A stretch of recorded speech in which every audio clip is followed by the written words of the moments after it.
You ask Tiger to solve. This deals with linear equations with one unknown. The final result is u equals -13. Let's solve it step by step. Simplify the expression. Expand the parentheses. Simplify the arithmetic.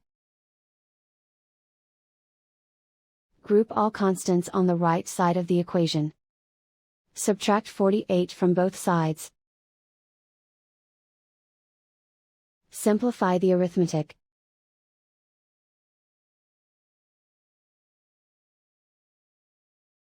Isolate the u. Divide both sides by 4. Simplify the fraction. Find the greatest common factor of the numerator and denominator. Factor out and cancel the greatest common factor. And so the final result is u equals -13.